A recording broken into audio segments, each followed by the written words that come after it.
Hello everyone and welcome to the latest edition of the Vitality Coaches Wellbeing Programme. My name is Jamie and my role is Head of Health Engagement, and as you can see we're at a pretty cool location for today's event. So our theme for September is all about maximising potential, and for this one we're joined by three of the best international cricket players to talk about risk, reward and consequence. Okay, so as you can see we're joined by Deepti, Sam and Liam, and the theme today is all about risk taking. And now our perception of you three as professional players, probably some of the most exciting players in the game, would maybe be that you're more risk takers and you quite enjoy that part of the game. So my first question to you actually is, if we go down the line, Liam, I'll start with you.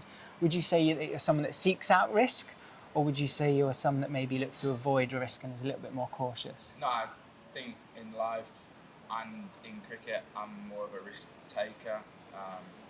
I don't know, I just think it's a much more fun way to play the game and to live life, but especially playing cricket, it's certainly something that I've done more and more as my career's gone on, and it's certainly something that makes it a lot more enjoyable, a lot more entertaining, and yeah, I guess it's a much more fun way to live life.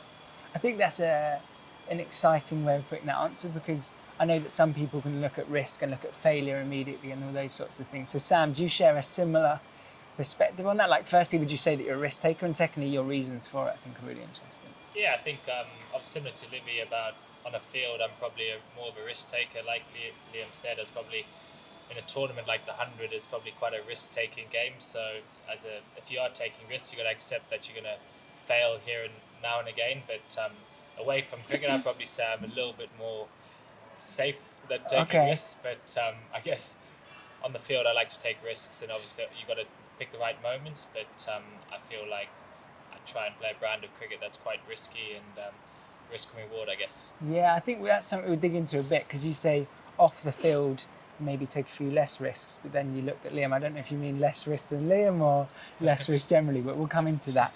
Deepti, for you, how would you say that your kind of persona is? Would you say you're more of a risk taker or someone that likes to avoid risk a little bit more? I think more of a risk taker, because as earlier in my career I've taken a lot of risks, so that only I'm looking forward, and in 100 also I'm taking the risk because it's something different tournament as well as the T20. Yeah. So yeah, here also I'm taking the risk, and yeah, I'm looking forward to. Okay, you guys all seem to get good energy from taking risks. I quite like that. Yeah. Looking at you specifically as well, you mentioned there about your kind of like journey into professional cricket and stuff like that. Are there any points in your career that you've recognised where you maybe took a risk with a decision that you made, and that's actually helped you get to the position that you are today? When I played my domestic seasons, there are a lot of like different things coming up, and they are in a little bit on a wrong way. So from there I stood up and then take a risk that I'll do for my team, and then so from there till now I take it like more risk. Yeah, for sure. I think it's an interesting one. And Liam, I know, for example, looking at your journey, you played a lot of franchise cricket, which potentially is a risk away from like the traditional styles of the red form game. I was actually listening to you in a podcast, doing my research yesterday about your time at Perth and things like that. You do podcasts? Yeah, it's a good one. I'd recommend it actually. Did you judge that as a risk, or was that something that was quite essential for you to do to progress? No, I had a bit of a weird journey because I played for England quite early in my career and did really badly. Right. So I fell off and almost like had to start again. Yeah. And I reckon it took 3, 4, 5 years for me to get back into an England team. Right. And I reckon through that 4 or 5 years, I had to take a lot of risks to go and to play in different tournaments, play all around the world. Just to try and force my way back in. But I guess that wasn't really the sort of the done method 5 years ago. So I reckon I went about it a little bit different to probably what Sam has. Yeah. But I guess that's the cool thing about it, is everybody's got a different story, everybody's got a different journey about how they go about it. But I certainly my sort of career went pretty high pretty quickly, and then sort of fell off the face of the earth, and then I had to work my way back up. So I don't think I'd have got back up to where I am now without taking a lot of risks along the way. And don't get me wrong, a lot of them risks can go badly. Yeah. But I guess that's the the joy of it. That's the fun of it. Yeah. I think we can definitely have this conversation now because your career is definitely on an upward trajectory. But are there any points that you look back at that time where maybe things weren't going right that you can identify what sort of things were happening, where there just were decisions that you were making that meant that actually your career maybe didn't continue at that point in an upward? My theory on it all was to try and go and play in as many different places as I could, in as many tournaments as I could, and even during the COVID year, I think I spent 330 days away from home. Really? Just trying to play in different tournaments to get better, to get back into an England side, and I probably got myself into the fringes when COVID came, but I only probably got back in due to there being like a 50-man training squad at the very start of COVID. So pre-COVID I was playing in different leagues. I went to South Africa, Pakistan and Australia in the same winter, and I mean it was great fun. It was probably not the way to do it. I was trying to play Test cricket at the same time, and I guess I thought, well, I'm not going to get in the Test team, so the only way to do it was to try and play in a World Cup team. We obviously had the World Cup last year, so I sort of had a focus on that to try and get into that squad. And as we talk about risk, I probably risk not playing for England at all to try and get back into that squad. So they were sort of the risk that I took over the last 4 or 5 years. It's an interesting journey, and I think the key point here is like there's no one right route to get to wherever you want. Sam, I know obviously he's still 24. Feels like you've been around for quite a while, like you're a seasoned pro. So in terms of your journey, how do you approach your career? Like, is it something that you're really considered with every decision that you make, or like Liam seems to just want to experience everything, and I think your skills are what you trust to get you in the right positions? Yeah, I think so. I think recently I've actually just come off an injury where it was my first kind of breaks in school when I started playing at 17 for Surrey, and then like Livy said, when he started, he probably obviously a little bit older than me, but we got thrown into international cricket quite quickly. And I feel obviously playing Surrey cricket then into international stuff, and then going to places like the IPL and all the franchise tournaments that I have been to, as well as Test cricket, which I started with. So I think it was obviously, the dream was obviously always to play Test cricket, and once I did that, it was just kind of about maintaining that level, because it is such a high level of scrutiny, a high level of, I guess, performance that you need to be at consistently. So that was obviously my goal, and I still obviously want to be around the Test team and stuff, but then obviously at the moment there's so much franchise cricket as well. So like Livy's probably played more franchise leagues around the world. There's so many, and it's about picking the right ones and what you think's right for your career as well. So but I think my journey's been pretty rapid in terms of I've always been playing. I actually really enjoyed my break recently because it almost gave me that time to reflect on what I've achieved and what I want to achieve almost, and what I need to work on. So it's been pretty quick, and hopefully it can keep going. Yeah, for sure. I mean, 24, you've still got a long way to go. And Deepti, thinking about like your the way that you play, so now we're thinking about on the pitch kind of stuff. What is it that you need around you to be able to play the way you do? So like, how are the team around you? Like, what's the values that the team buy into, and what's the importance of others when allowing you to go out there and express yourself? I think our team is good, and they are, everything. They will do that. You can do anything. Every time they appreciate me, and when I did my debut, and that time I was just 16, and they are. You were young, Sam. And they are very good, and they're encouraging me every time. So I'll feel very like that lucky I'm in the side. Yeah. And nothing that much, but I did the Yeah, I think it's Liam. This one maybe coming to you next. Thinking about like someone like you, when you come out and your name's announced at a stadium like the Oval, everyone's like, here we go. Like everyone gets back onto the seats thinking this could be exciting. So with that reputation that you've got, do you feel pressure to be now maybe potentially even more risk-taking, be more exciting? And do you think that helps you fulfill your potential?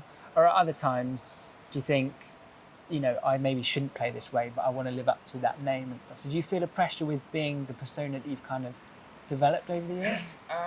It's a good question actually, because you gained this reputation to entertain. We play the game to entertain people, Yeah. and there's nothing better than going out in front of a full stadium and being able to entertain people. But also, if you go too far the other way and you sort of have a run of low scores, it also becomes a time to sort of second guess yourself. So thankfully I've had enough experience to know that the way that I play has worked for me over the last 2 or 3 years, to be able to stick with it when sometimes it doesn't quite go your way. Yeah.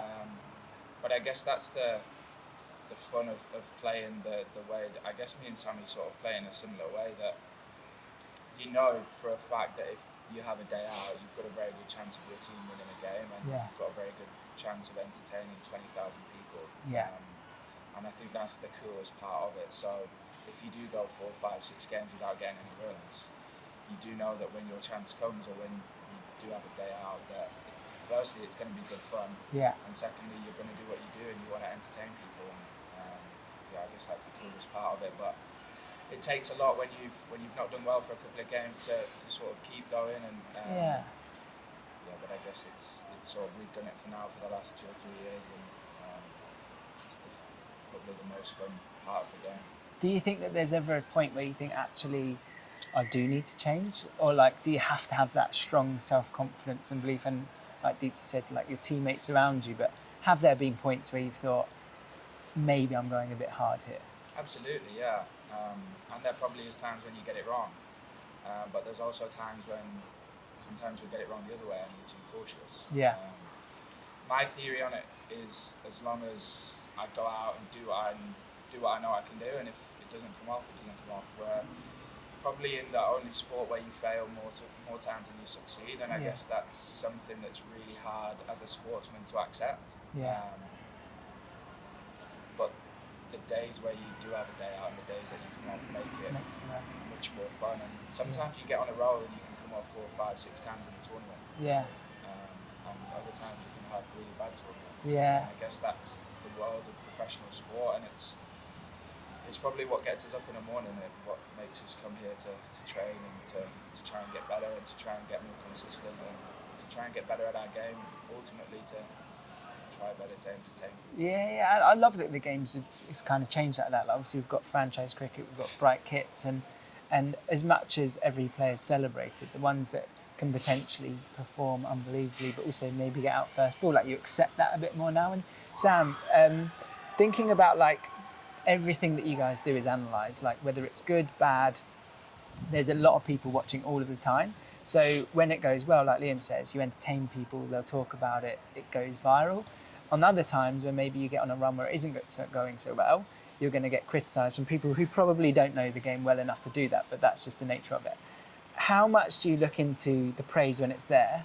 And on the other side, how much are you looking into the criticism? Like, are you able to block out all noise, or do you need to let some in?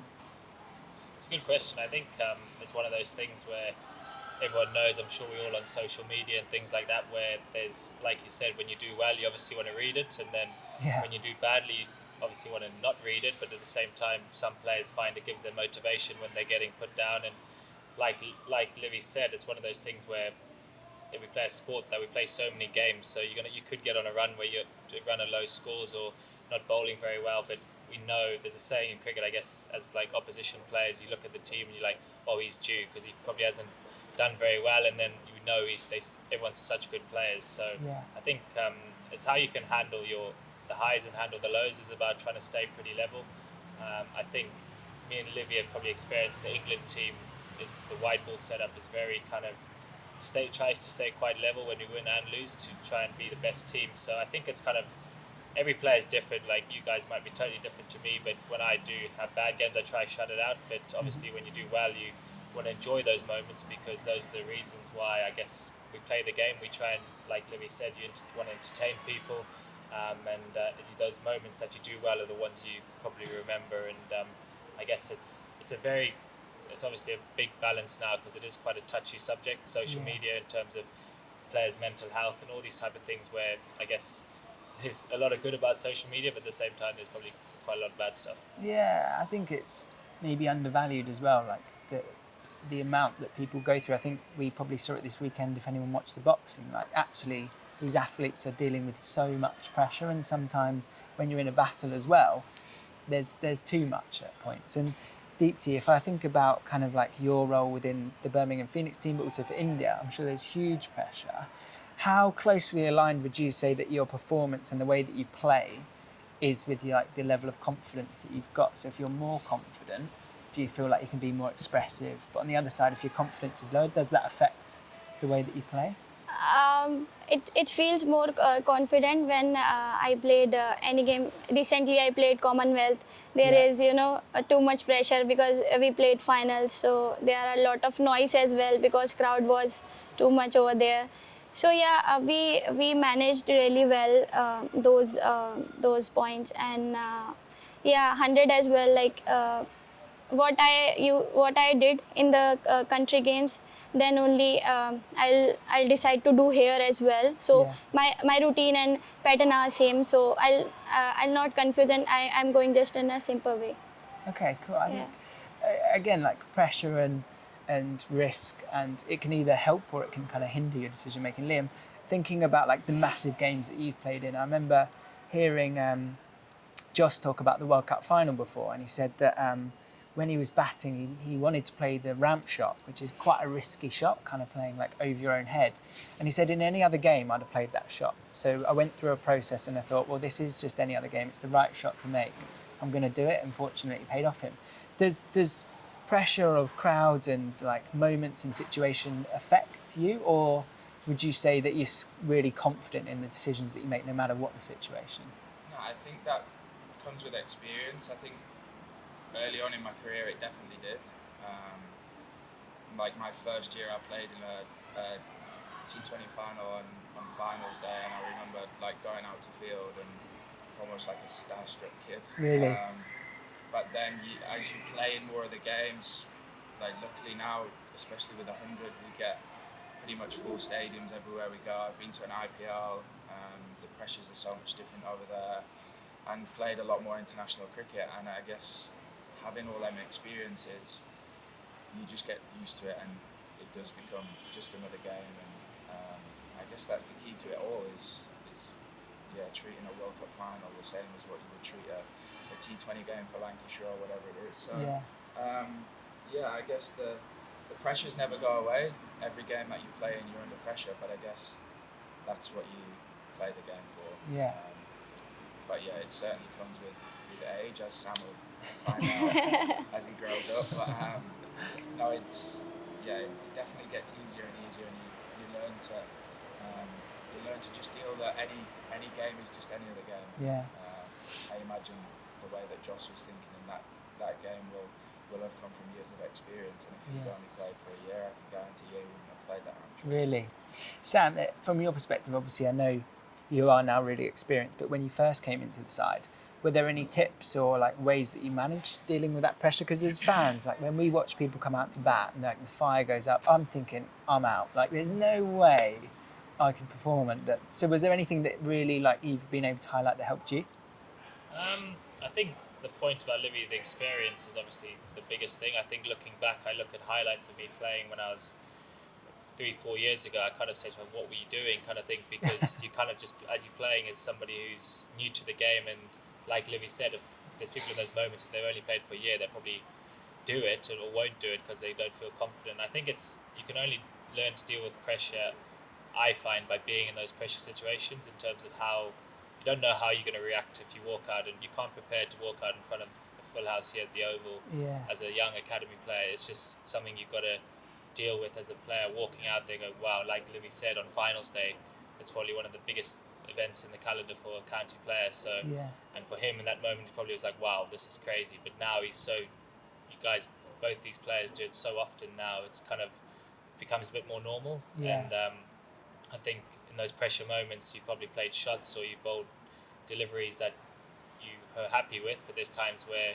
you probably weren't. And I think I look at it in a way now is about taking my risk in those pressure situations is what would I be more happy with when I sit back in the dressing room, in terms of if I bowl a ball, like when I'm trying to decide which shot or ball to play, I kind of go with the option which I'm more happy with if it fails, in terms of kind of like what will sit better with me in terms Yeah. of, like Josh was saying in that situation, if he got out there, he probably would have been fine with it because he's so good at that in terms of, I guess it's that everyone's got their strengths and ways of coping with it, but I think experience only comes by playing as a young player or however old you are in those big situations. You can only learn how to deal with them. Yeah. You can't. I don't think you can teach dealing with those pressure Well, situations. that's a really good point though, because I've always looked at kind of like young professionals who've got incredible talent and think part of their talent is to be able to just go out there and do that. But I think what you said there was great about essentially you've got to be authentic with who you are and just stick to those values. And like you say, I remember talking, I don't know if you guys worked with David Young, who used to be the sports psychologist at ECB and now at Man City, and he said that what the World Cup team did, I don't know if you're in it actually, Liam, a few years ago, but they said that it was a T20 World Cup, didn't go particularly well for England, 2015, 16 sort of time. And he said that when they had a chat with the players after, they all gave each other permission to fail, so that if it does go wrong, you know what the outcome is, but you know what you're trying to do, so you can't blame anyone. And Deepti, thinking about like you as a teammate now, if you've got teammates that are going out there and potentially taking risky shots or doing something which is maybe could have gone either way, could have been amazing, or actually you look at it and think, what were they thinking? How do you support your teammates around you when maybe they've done something which hasn't paid off? I mostly tell them who's not performing well. I just tell them that you are good and remember your best innings when you did your like 50 or 100 when you did. I just tell them to just watch their videos, and because I used to watch that whether I'm going good or not. Yeah. I used to watch my videos after the game, so I just tell them to my teammates. Yeah.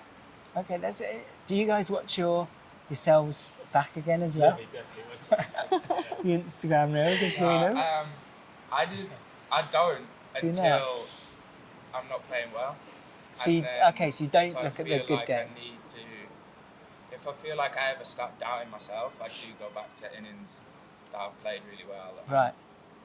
go back to try and just watch it and try and feel what I was feeling at that time. Yeah. And it's mad how quickly your body Really? can actually just change and slip back into what you were doing a year ago or 2 years ago.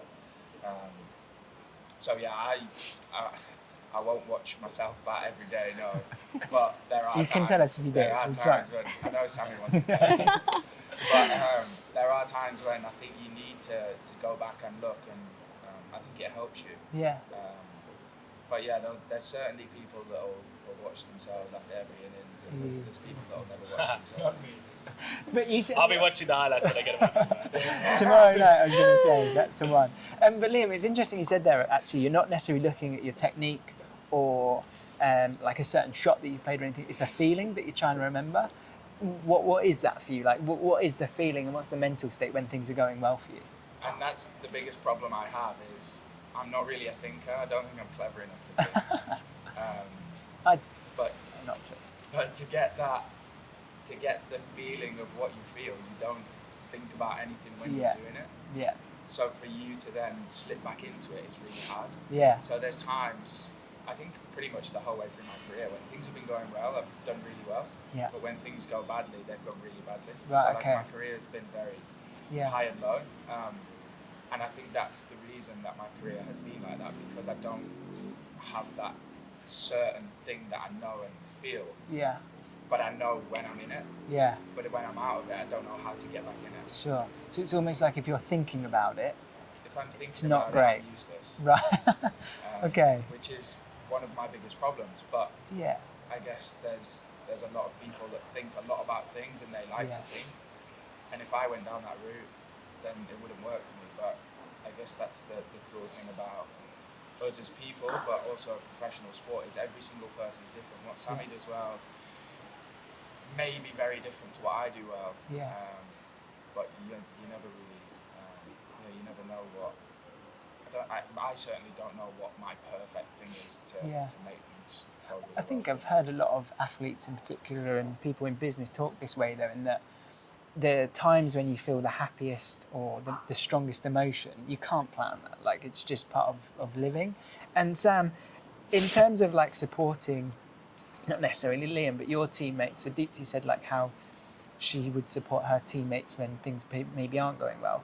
when you've looked at periods in your career which maybe you've been finding more difficult, not necessarily through performance, just general pressures and stuff like that, what do you need from people like Liam around you? Like, what's the support network that you need to help you?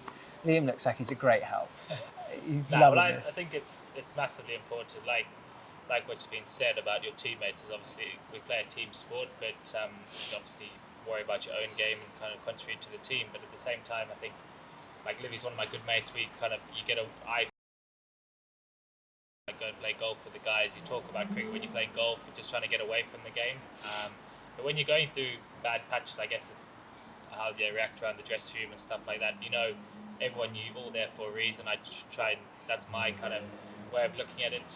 Like Livy said, I'm probably a player who's very instinctive and kind of goes a lot with my gut feel on the field, and so I'd probably say similar. I don't like to overthink my game, because if I do, I'd probably get into a bit of trouble. So I think it's for me, I think teammates is huge, because if you have a good environment, and especially when you're losing and guys aren't playing well, I think it's how you can bounce back and keep trusting what's good you're good at. And kind of like we were speaking about earlier, is when you have 4 or 5 games that are going badly, you almost one shot away, one good delivery away from being back to that moment, like Livy said, where when you're in that space that you can't describe it to anyone, because that's your own little space where you're on top of this bowler. Wherever he bowls, I'm going to hit him. Wherever I bowl at him, I'm going to get him out. That kind of mindset, where I don't think that's experience again. I don't think you can teach those moments. It's kind of, everyone's so different, and I think it's about, when you're going through those bad patches, about knowing that you're not far away. And I think your teammates can be big with that by keeping you lifted, keep giving you those good comments, like you were saying about all those type of things. Yeah. I think it can work the other way as well. Okay. It's when things are going really well, you don't want people to be blowing smoke up you or whatever. Yeah. So I think, to be fair, Deepti probably knows more than anyone. In India, it is, you can go from here to here in one innings. Yeah. Where that's probably to the greatest extent of it. But it's all about not being too high when you're high and too low when you're low. And, I guess that's the greatest challenge for people as cricketers, even more so for the Indian players. It's probably a little bit worse than what we have. But it's all about trying to stay as level as you possibly can. And I think your teammates have a massive impact on it. I think it's a really, like, this conversation is with 3 professional cricketers, couldn't be higher in the world at the moment. I'm saying that for you all, but actually the things that you've said, none of which are particularly relevant to cricket. Like, people watching this maybe aren't going to be professional sports people, but the lessons that you've taught us are like, you don't get too high, you don't get too low, the importance of people around you, and about being authentic to yourself. I think that's such a strong point. Deepti, we always ask people kind of like one question, which is related to vitality, but also kind of you as people. And the other 2 have mentioned about kind of like playing in India and the pressures that come with that. So really interested to understand that at Vitality, what we're trying to do is just help our members be more healthy and have more healthy habits, so that every time they go about their daily life, they're conscious of the way they think about their health. So is there a change or a moment in your career where you made one change and you feel like it had a really big impact on your career? It's quite a hard question, by the way. It's hard, but I think when I related to cricket only, when I scored 188 against Ireland, so that inning changed a lot of things in my career and in women's cricket as well. So every time I watch those innings, because I remember, yes, I did, and I took confidence from those innings, like whoever the best innings. So yeah. Yeah, I think that, again, for anyone watching, you shouldn't be judged on your best days, but you certainly shouldn't be judged on your worst days, right? And I think that's something we can all relate to. The final section I've got for you 3 is actually more to get to know you guys, but also some of the players that you played with. This one is really for the true cricket fan. So if it's okay, I'm going to go down the line. I'm going to ask you all questions. For Liam and Sam, you can answer each other if you want, but I'm not going to make you. Thanks. So the first question that I'm going to start with, I'm going to go with Liam first, is the best player you've ever played against, and why? Played against? Yeah.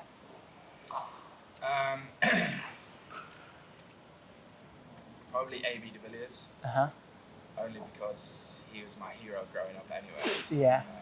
But yeah, he's probably been the best player for however many years. It was so cool growing up watching him to then go out and be able to play against him. And when someone like him comes out to bat, do you think? I remember when I used to play cricket, and someone good came out. I thought, oh, here we go. Like this is going to be a long afternoon. With him, how do you, like? Do you want to be part of that, or do you want him to fail, kind of thing? There's certain people in world cricket that you actually don't mind them scoring a few runs. Right. It's actually good fun to watch. Yeah. And he was certainly one of them. You obviously want to win every game of cricket, but if we could win the game and De Villiers could have got 100 or whatever. I only ever played against him in the IPL. But yeah, it's pretty cool. It's good to see front row seats. Sam, question for you, similar but different. Best player that you've played with and why? Sitting there, by the way, if you. Some water for me. Best player I played with. I think because I played with him for a long period of time, especially here at Surrey, I'd probably say Kumar Sangakkara. Wow. He was probably somebody who kind of, as a teammate, as a kind of all round in the team when you bat low down, and so he was well out to bat. I'm sure he probably scored runs against Livingstone when Livy played, but I think it was he's just kind of one of those players you're like, well, he's batting you, we can have a cup of coffee, kind of. he's guaranteed to get runs today. But And he's an IPL coach. Right. With an IPL Oh, coach. right. Okay. Wow. He's not stupid. Is he going to watch this? There we go. See, We'll tag him in this. Cool. Well, just give us a cut of that deal, Sam, and that's fine. Deepti, for you, one that we're, again, thinking of women's cricket, is there a player in the women's game that you look at that you feel is responsible? I think you're one of them. Obviously, you mentioned that innings and how that kind of grew the women's game. But is there one player that you look at that you thought really boost women's cricket into the spotlight? Like in any team, like you asked? Any team you want. Okay. I would say Laura Woolward because she's a good player and she's a good friend as me as well. So I can say Laura Woolward. Yeah. Nice. We'll make sure she sees it. As Yeah, well. maybe. Cool. Then the final one, this is about other people, and then what we're going to get to is a few questions on you guys. So the final one I'm going to choose is funniest in the dressing room. And we're going to ask all three of you that question. Liam, you can start again. There's 100 dressing rooms or... We can do any dressing room. World cricket. Mine's in both anyways. Okay. I'd probably go with Mo. Okay. Really? Yeah.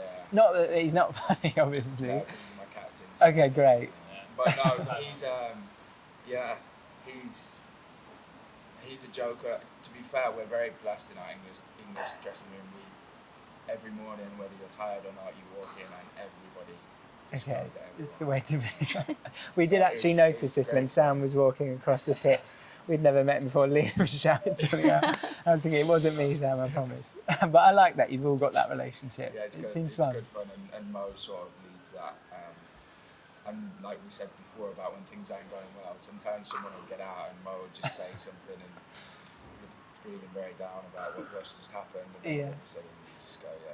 Oh, well. It's all right again. Cool. I like that. How about you, Sam?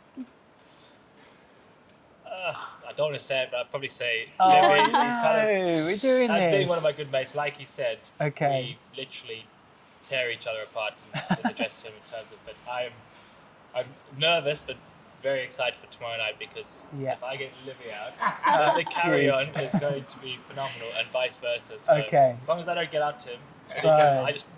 I'm not going to say too much because Okay. I just I'm pray. excited to see Got this. sweaty hands already.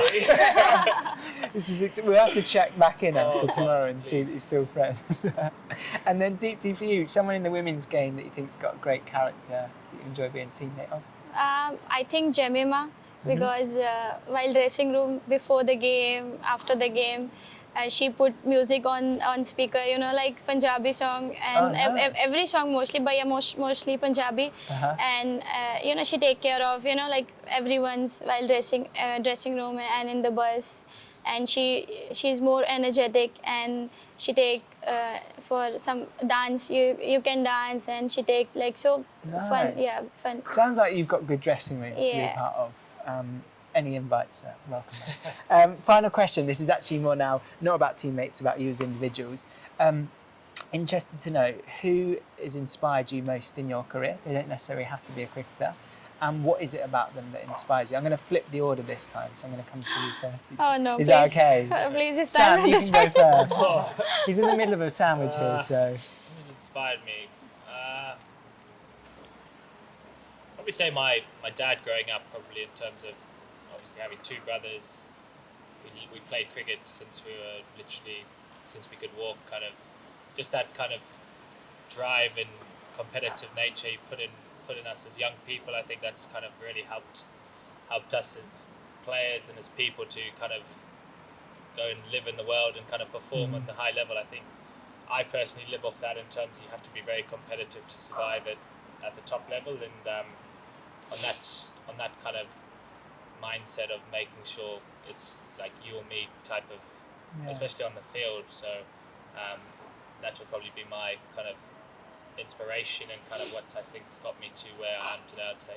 It's a great answer. Liam, I'm gonna save you to Yeah. last now. Liam, do you want to go next? Anything is fine. Cricket kind of took off for me in 2005 Ashes.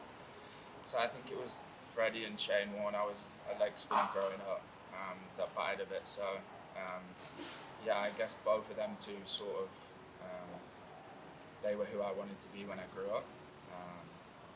So yeah, basically just through their attitude towards the game, they were always so competitive, and I think that's the sort of person that I wanted to grow up to try and be. And they were both sort of leaders of their team. So yeah, certainly as a kid growing up, that's definitely who I wanted to be. I don't want to. Again, we're talking about people overinflating people, but I can actually see you a great mixture of those two and the best qualities from both of them. That is quite a lot, isn't it? It's quite a lot, yeah. And then Deepti, finally with you? I think my whole family, they never stopped. They never said, no, you cannot play, or why you play, why you want to play. They are very supportive. Everyone, like starting from sister to like everyone brother. They every time told me that you are the best, you can do anything. They every time told me that positive things, and they just tell me that looking forward, don't look back, and just keep going. Some great advice. I feel like you've also just done my job and summarised pretty much everything. You three, it's been a real privilege.